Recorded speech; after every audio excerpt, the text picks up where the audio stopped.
Good afternoon, everybody. Thank you for coming again. Today I'm joined by the Chancellor of the Exchequer, Rishi Sunak, and Jenny Harries, Deputy Chief Medical Officer. Yesterday I set out the ambition of this government to turn the tide against coronavirus within 3 months, and I want to repeat that determination today. We're going to do it with testing, we're going to do it with new medicines and new digital technology that will help us to see the disease as it is transmitted, and thereby, by illuminating it, to stamp it out. And above all, now we're going to defeat this disease with a huge national effort to slow the spread by reducing unnecessary social contact. And I want to thank everybody for following the guidance we issued on Monday to stay at home for 7 days if you think you have the symptoms, for 14 days if anyone in your household has either of the symptoms, a new continuous cough or a high temperature, to avoid pubs, bars, clubs and restaurants, to work from home if at all possible. Keep washing your hands. And I know it's been tough, and I know it has been inconvenient, but these actions that we're all taking together are helping to take the strain off our NHS. And bit by bit, day by day, by your actions, your restraint and your sacrifice, we are putting this country in a better and stronger position where we will be able to save literally thousands of lives of people of all ages, people who don't deserve to die now, people whose lives can, must and will be saved. And as we take these actions together and as we make these sacrifices, we can see the impact on the real economy already. Fantastic British companies already under huge strain, big and small. Workers who are finding that their jobs are under threat or going through no fault of their own. And to all of them, we in government say, we will stand by you. And I say that to companies, remember our joint objective to beat this virus. And we will do everything in our power to help. And in just a minute, Rishi is going to explain how we're going to help workers of all kinds to get through this crisis, supporting you directly in a way that government has never done before, in addition to the package that we've already set out for business. And of course, these measures are intended, these steps that we're taking are intended to be temporary. And of course, I am confident that in time the UK economy is going to bounce back. Of course it is, but I must be absolutely clear with you. The speed of our eventual recovery depends entirely on our ability, our collective ability, to get on top of the virus now. And that means we have to take the next steps on scientific advice, and following our plan, we are strengthening the measures announced on Monday, which you will remember. And already people have made a huge effort to comply with those measures for avoiding unnecessary social contact, but we need now to push down further on that curve of transmission between us. And so, following agreement between all the 4 nations of the United Kingdom, all the devolved administrations, we are collectively telling cafes, pubs, bars and restaurants to close tonight as soon as they reasonably can, and not to open tomorrow. Though, to be clear, they can continue to provide take-out services. We're also telling nightclubs, theatres, cinemas, gyms and leisure centres to close on the same timescale. Now, these are places where people come together, and indeed the whole purpose in many cases of these businesses is to bring people together. But the sad thing is, I'm afraid today, for now, at least physically, we need to keep people apart. And I want to stress that we will review the situation each month to see if we can relax any of these measures. And listening to what I have just said, some people may, of course, be tempted to go out tonight. And I say to you, please don't. You may think that you're invincible, but there is no guarantee that you will get mild symptoms, and you can still be a carrier of the disease and pass it on to others. So that's why, as far as possible, we want you to stay at home. That's how we can protect our NHS and save lives. I know, to repeat, I know how difficult this is and how it seems to go against the freedom-loving instincts of the British people.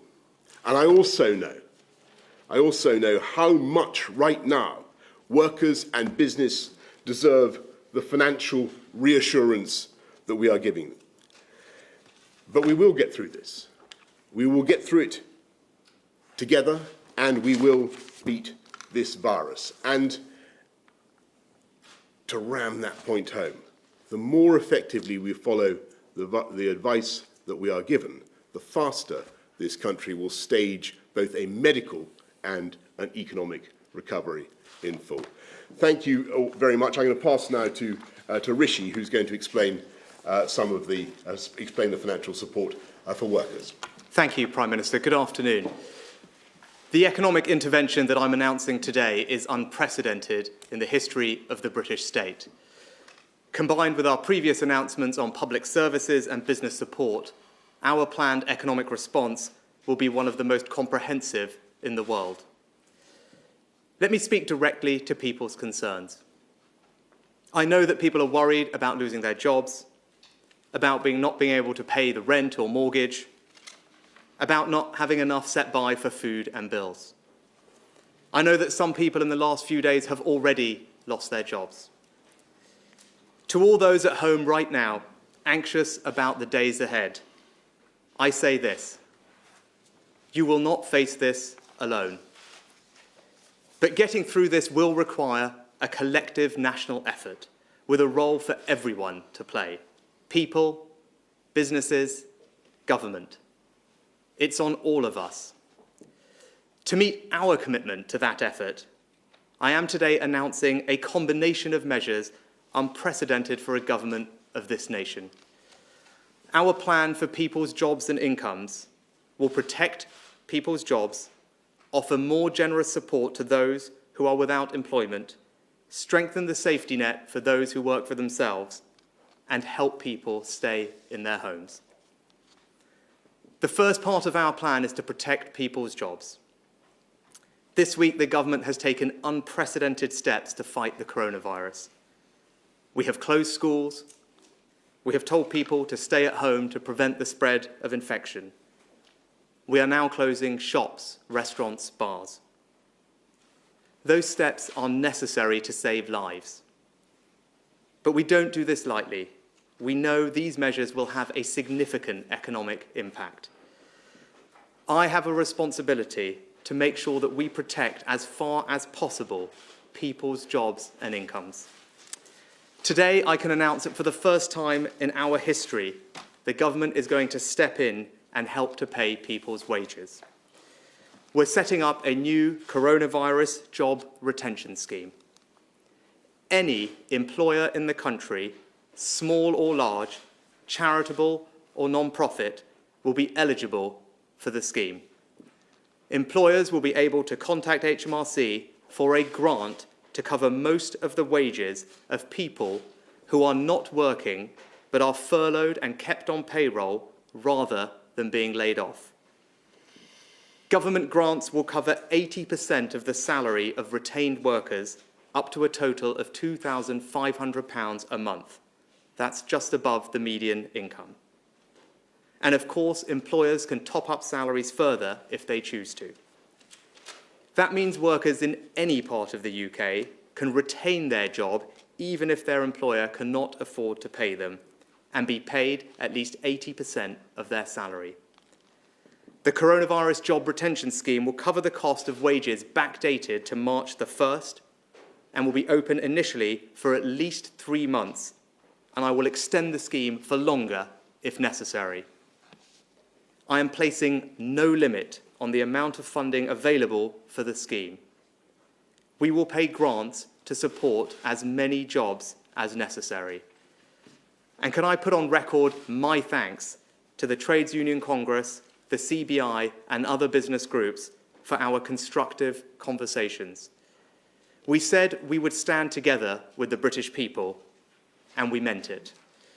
We have never had a scheme in our country like this before, and we're having to build our systems from scratch. I can assure you that HMRC are working night and day to get the scheme up and running, and we expect the first grants to be paid within weeks, and we're aiming to get it done before the end of April. But I know that many businesses are hurting now. I've already taken extraordinary measures to make cash available to businesses through loans, grants, and guarantees. I can announce today that the Coronavirus Business Interruption Loan Scheme will not be interest-free as previously planned for 6 months. It will now be interest-free for 12 months. And thanks to the enormous efforts of our critical financial services sector, those loans will now be available starting on Monday.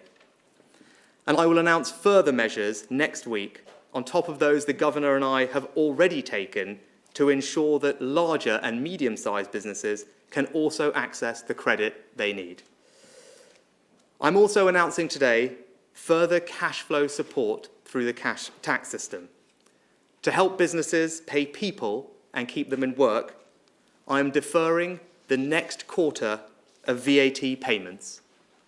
That means no business will pay any VAT from now until the end of June, and you will have until the end of the financial year to repay those bills. That is a direct injection of over £30 billion of cash to businesses, equivalent to 1.5% of GDP. Let me speak directly to businesses. I know it's incredibly difficult out there. We in government are doing everything we can to support you. We're paying people's wages up to 80% so someone can be furloughed rather than laid off to protect their jobs. We're deferring over £30 billion of taxes until the end of the financial year. We're lending unlimited sums of money, interest-free, for 12 months. We're abolishing business rates altogether this year if you're in hospitality, retail and leisure. We're providing cash grants of £25,000 for small business properties. The government is doing its best to stand behind you, and I am asking you to do your best to stand behind our workers. We are launching in the coming days a major national advertising campaign to communicate the available business support for businesses and people. Please look very carefully at that support before making any decisions to lay people off. It's on all of us. We are starting a great national effort to protect jobs. But the truth is we are already seeing job losses, and there may be more to come. I cannot promise you that no one will face hardship in the weeks ahead. So we will also act to protect you if the worst happens. To strengthen the safety net, I'm increasing today the universal credit standard allowance for the next 12 months by £1,000 a year. For the next 12 months, I'm increasing the working tax credit basic element by the same amount as well. Together, these measures will benefit over 4 million of our most vulnerable households. And I'm strengthening the safety net for self-employed people too, by suspending the minimum income floor for everyone affected by the economic impacts of coronavirus. That means self-employed people can now access in full universal credit at a rate equivalent to statutory sick pay for employees. Taken together, I'm announcing nearly £7 billion of extra support through the welfare system to strengthen the safety net and protect people's incomes. And to support the self-employed through the tax system, I'm also announcing today that the next self-assessment payments will be deferred to January 2021. As well as keeping people in work and supporting those who lose their jobs or work for themselves, our plan for jobs and incomes will help keep a roof over your head. We've acted already to make sure homeowners can get a 3-month mortgage holiday if they need it. I'm announcing today nearly £1 billion of support for renters by increasing the generosity of housing benefit and universal credit so that the local housing allowance will cover at least 30% of market rents in your area.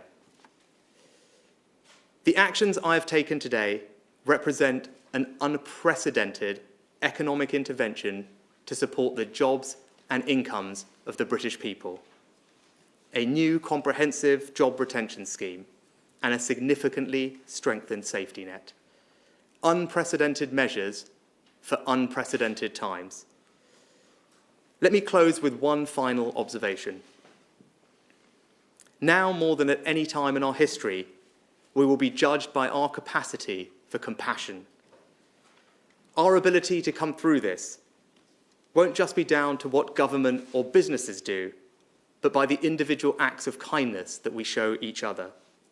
The small business who does everything they can not to lay off their staff. The student who does a shop for their elderly neighbour. The retired nurse who volunteers to cover some shifts in their local hospital. When this is over, and it will be over, we want to look back on this moment and remember the many small acts of kindness done by us and to us. We want to look back on this time and remember how we thought first of others and acted with decency. We want to look back on this time and remember how, in the face of a generation-defining moment, we undertook a collective national effort and we stood together. It's on all of us. Thank you. Thank you very much, Rishi. Jenny, is there anything you want to say at this stage?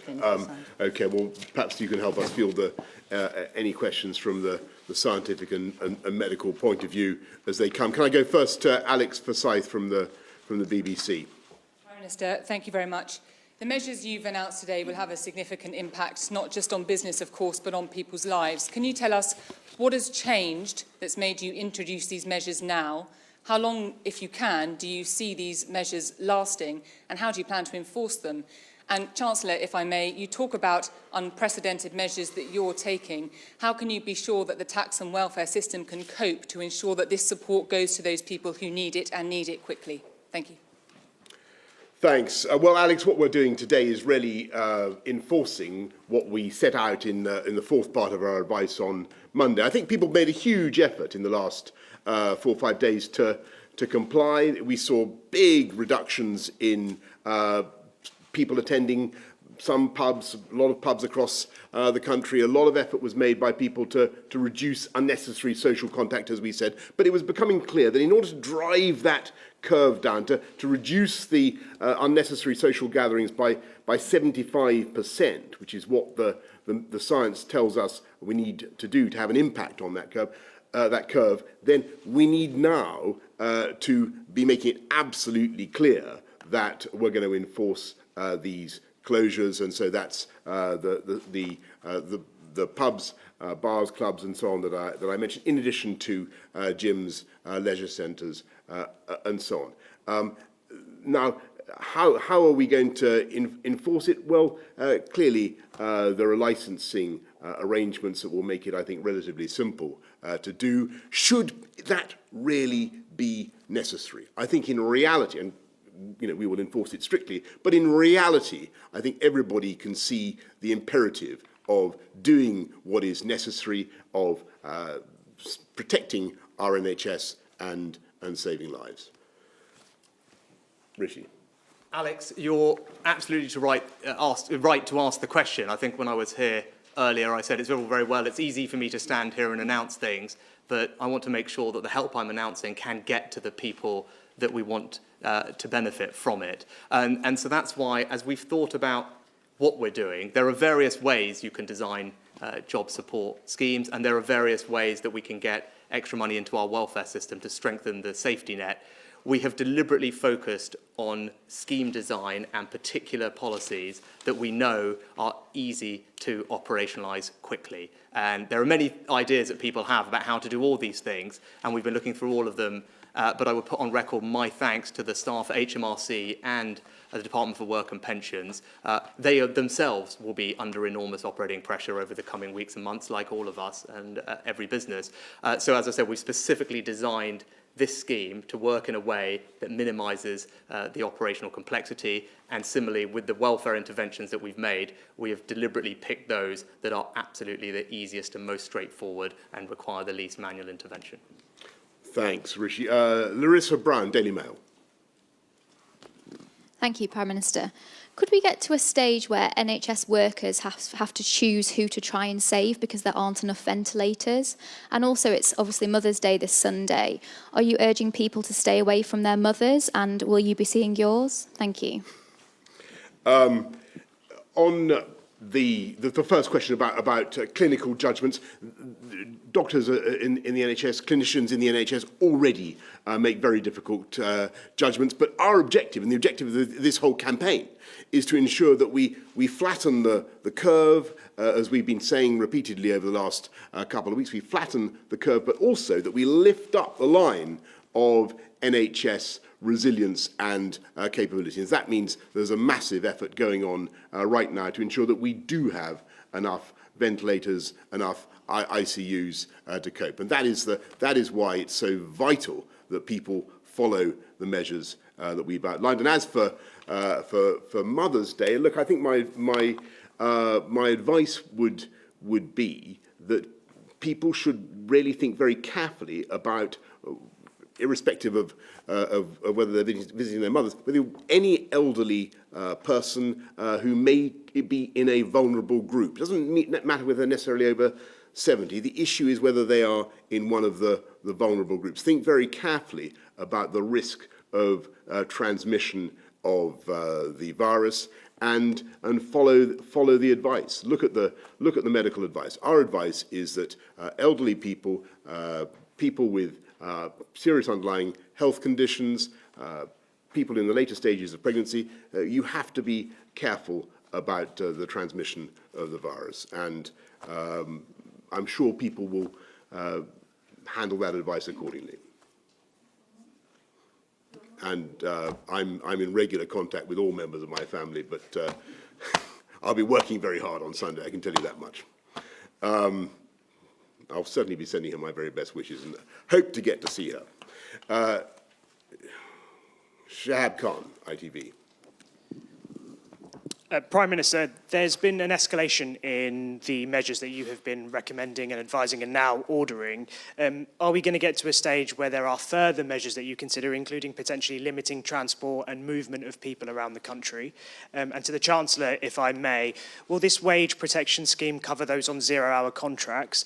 If so, given that so many people on zero-hour contracts do not have a set salary every month, how will their wages be determined and who will determine that? Yeah, look, Shab, on transport, I don't know whether you were here yesterday. Transport is fundamental to our ability to deliver vital public services. I was pretty clear that we don't want, for instance, to immobilise the tube or our major transport networks. You know, it's just too important for the delivery of crucial public services. Yes, and on those, everyone who's covered by the scheme, it covers everybody who is on the PAYE system through a company. So we'll be publishing detailed guidance shortly, but depending on your particular employment contract, it might be different depending on who you are. Covers 0 hours covers a variety of different situations, but it may well be that you are on a PAYE scheme and have a set of regular earnings, and it will be covered depending on your particular circumstance. I can't generalise for every single person's employment status, but in general, our desire here is to cover as broad a range of people as possible. We've wanted to make it as comprehensive a scheme as possible for those in employment, which is why we haven't limited it by company, by sector, by size of business. We're deliberately targeted to do as economy-wide an intervention as we can. Sam Coates, Sky News. Sam Coates, Sky News. Chancellor, you've announced an extraordinarily large package today. Do you have any sense of how much it'll cost per month? And presumably it'll be funded by borrowing. So can you guarantee that this package will be available month after month, up to maybe 18 months, which some of the scientific studies suggest might be the duration of what we're facing. Jenny Harris, millions of children broke up today for the last time from school. Could you just be crystal clear about what children should and shouldn't do from Monday? Can they go to the park, go to the playground, have play dates with their friends? I know there's a lot of confusion out there. And Prime Minister, Sky News has talked to a senior emergency medicine consultant in a South London hospital today. He's just warning about the dangers ahead, the fact that they're not set up for the huge numbers of ventilators needed, the disbelief they feel at the queues outside supermarket with people too close together and calling for more lockdown, and warning that we could be in a situation worse than Italy, and upset at what they call the falsely placed sense of optimism they see amongst some politicians. What is your message to that, Doctor? Can I start, Sam? Yeah, you're right, it is a significant intervention. We've thought through that, and our intention is to finance the package through the government's normal debt management operations. As we've already announced, the Treasury and the DMO, the Debt Management Office, are shortly to publish a comprehensive update to the gilt financing remit, and that will be done in April. And of course, the DMO, Treasury and Bank of England are coordinating closely to support the functioning of the gilt markets, and we're very confident that we can finance it in that way.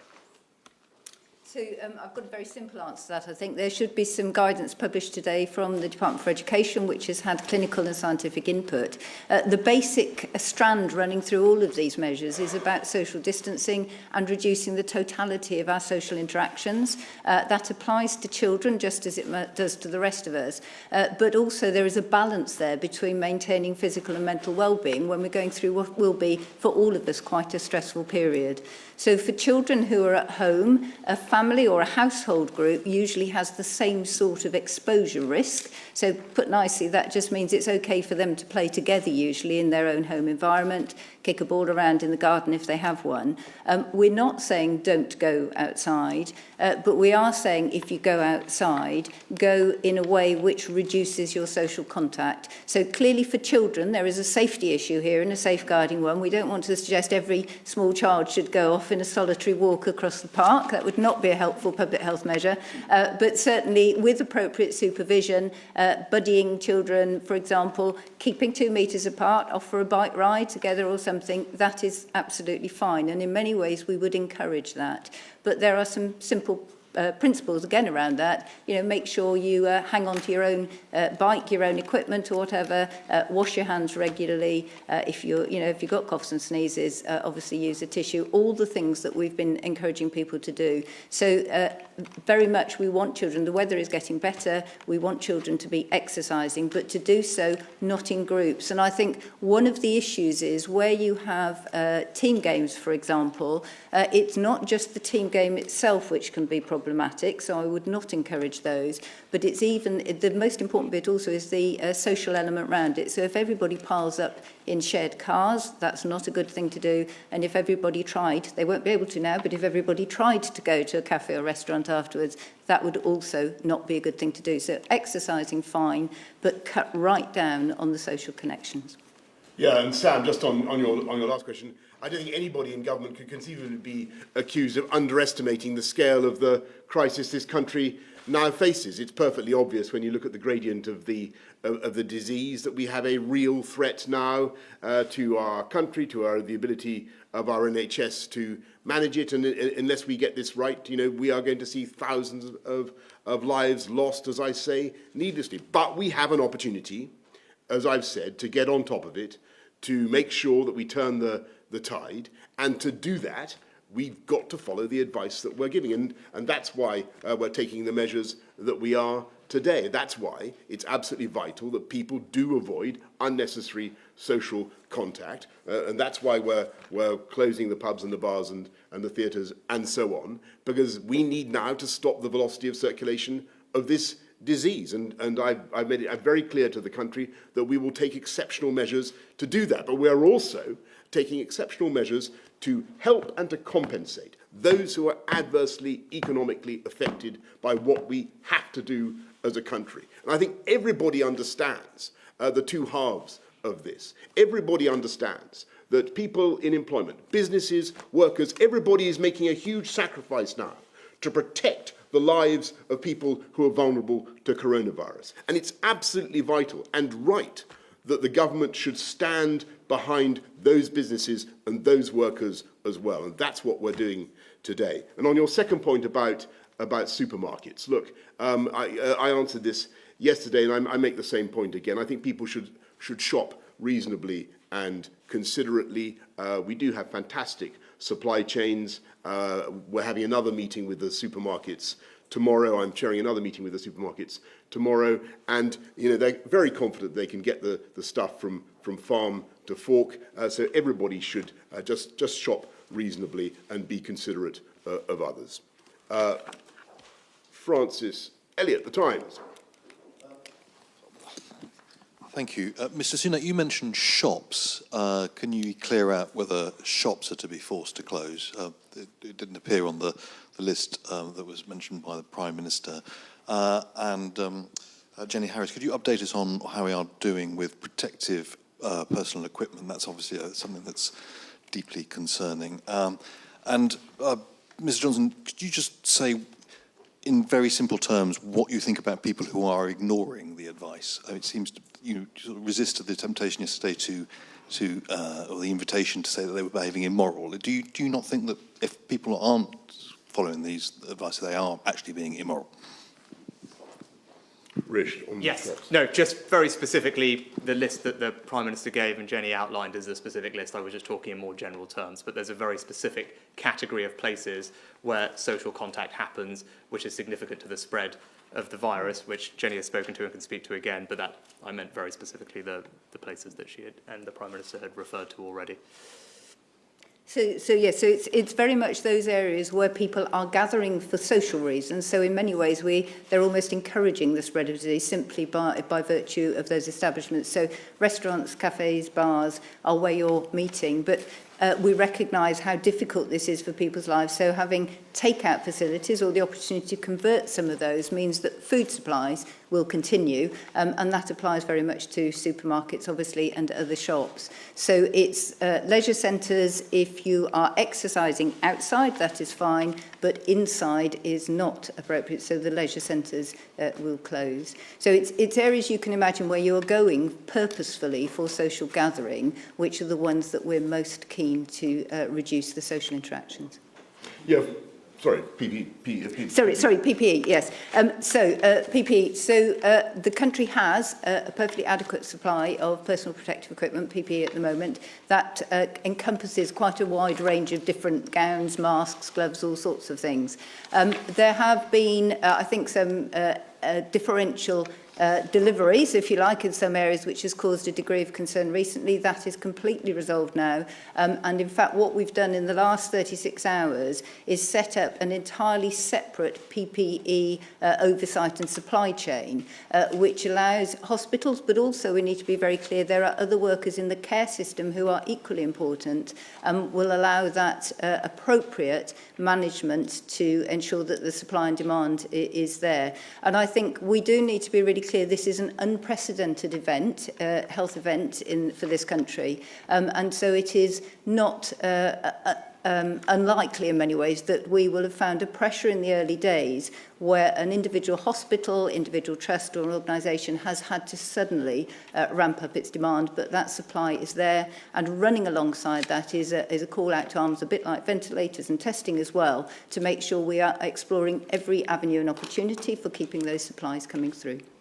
Yeah, Francis, on your moral point, I don't want to get into moral name calling and so on and so forth, but I do accept that what we're doing is extraordinary. We're taking away the ancient inalienable right of freeborn people of the United Kingdom to go to the pub, and I can understand how people feel about that. But I say to people who do go against the advice that we're getting, the very clear advice that we're getting from our medical and scientific experts. You're not only putting your own life, the lives of your family at risk, you're endangering the community, and you're making it more difficult for us to get on and protect the NHS and save lives. And if you comply, if people comply, as I say, then we will not only save lives, thousands of lives, but we'll come out of this thing all the faster. Tom Newton-Dunn, The Sun. Thank you, Prime Minister.